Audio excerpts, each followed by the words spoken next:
Mau menyaksikan kajian Buya Yahya tanpa biaya internet? Segera pasang parabola Al-Bahjah TV di rumah Anda. Bebas biaya bulanan dan tanpa koneksi internet.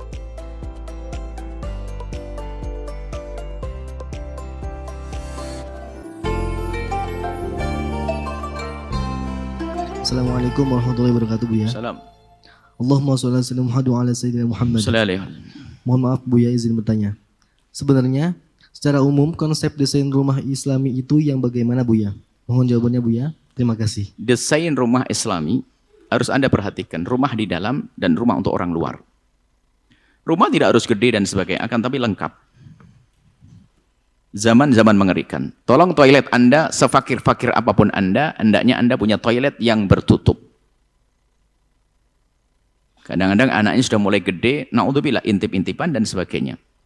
Atau pura-pura tidak tahu masuk kamar, karena dia sudah terdidik oleh media-media busuk, pengen mergoki adiknya perempuan yang lagi mandi dan sebagainya. Naudzubillah. Pastikan kamar mandi Anda adalah ada kuncinya. Yang tertutup maksudnya, yang tertutup rapat. Ini yang pertama. Semelarat apapun upayakan. Kemudian kita harus bisa wafarikuhum fil madaji', memisah tempat tidur mereka. Laki dengan perempuan harus terpisah. Kalau perempuan letakkan di kamar. Jangan biarkan Anda punya anak laki dengan perempuan satu kamar yang sama. Naudzubillah. Setan membangunkan dia, di saat terbangun tersingkap aurat adiknya, kemudian dia mau kamar mandi segala macam. Masya Allah, itu bahaya banget karena melanggar Nabi rata-rata kejadian hinaan itu. Pastikan terpisah kamar laki dengan perempuan. Kalau ternyata kamarnya hanya satu, laki taruh di luar yang bagus, bikin kasur, taruh di hamparan luar. Dan jangan kamar mandinya masuk kamar adiknya, adik perempuannya jangan. Hati-hati. Biarpun sefakir apapun Anda, buat seperti itu. Saya standarnya yang paling fakir aja deh. Kalau sudah yang fakir aja bisa begini, yang kaya nggak bisa keterlaluan ini. Saya standarnya yang paling fakir, sefakir-fakir apapun Anda. Buat kamar khusus untuk anak putri. Kamar khusus untuk anak putra. Terpisah. Dan di antara anak putri dengan putri tidak boleh satu selimut. Nggak boleh selimutnya satu berduaan. Tidak. Itu Nabi ngajarkan begitu. Untung memang setiap anak ranjang beda-beda. Cuman mungkin perlu biaya besar. Tapi paling tidak terpisah, ada pemisah-pemisahnya. Itu ajaran Nabi SAW. Untuk kita pisah tempatnya. Baik. Kemudian, jika Anda termasuk golongan orang yang banyak didatangi tamu, pastikan bahasanya ada ruang tertentu yang menjaga kehormatan keluarga Anda. Biarpun itu hanya sekedar saung atau gubuk di luar, nemui tamu di situ. Mereka tidak sampai melihat anak perempuan kita. Kalau ada toilet kecil juga ada di depan situ. Sehingga mereka kalau pengen punya hajat nggak usah masuk. Kadang ada yang nakal pengen tahu keadaan dalam rumah, pura-pura mau toilet, padahal dia pengen ke toilet. Memang akalnya akal busuk. Pura-pura ke rumah, mohon maaf, padahal hanya menglirik-lirik begitu. Seperti itu. Jadi paling penting itu Islami itu seperti itu, pendidikan yang indah dalam Islam. Kemudian sebisa mungkin, mohon maaf, kamar bapak ibu itu terpisah. Jangan sampai, naudzubillah, di saat orang tuanya punya hajat, lalu dirasakan oleh anak-anaknya. Karena satu kamar. Itu merusak mental anak juga. Sebisa mungkin sewakir-fakir Anda. Menyekat nggak susah kok. Tinggal nambah aja nabung 1 tahun, masa bikin bata yang setinggi itu nggak bisa. Tidak apa-apa. Sekecil apapun dirapikan. Itu adalah.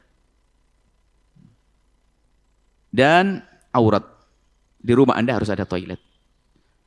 Ada satu budaya. Dan kita ajak selesaikan bersama. Mungkin ada orang yang mandinya di sungai. Makanya sebisa mungkin buatkan juga di sungai adalah tempat menutup aurat mereka. Karena biasa kadang menjadi biasa. Makanya yang kami yakini orang-orang yang buka aurat di sungai-sungai itu bukan karena mereka tidak takut kepada Allah. Hanya karena sudah biasa begitu. Tetangganya juga sama begitu. Jangan mandi di sungai dan sebagainya.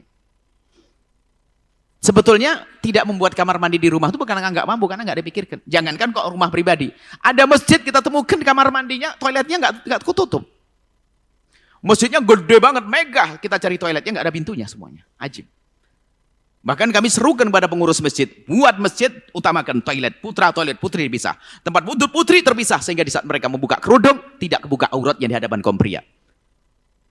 Membuat toilet kamar mandi yang benar di masjid jauh lebih bagus, lebih penting daripada bangun masjidnya. Sebab kalau toilet nggak benar kebuka aurat dosa, kalau masjid nggak bagus pun tetap dapat pahala. Harus paham mana ini. Cuman karena nggak pernah dipikirkan, nggak buat toilet. Sama di rumah kita, karena nggak pernah kita pikirkan, bisa beli parabola, nggak bisa bikin toilet.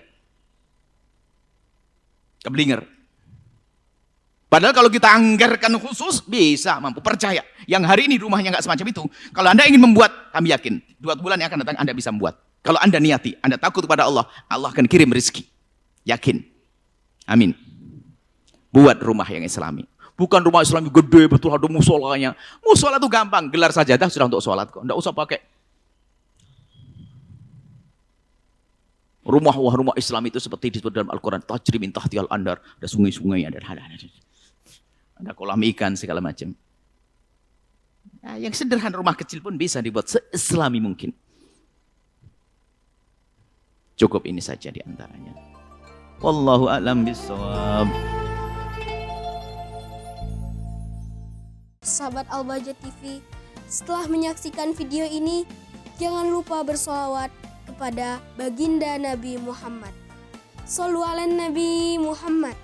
Allahumma sholli alaihi wa ala alihi wa sahbihi. Wassalamualaikum warahmatullahi wabarakatuh.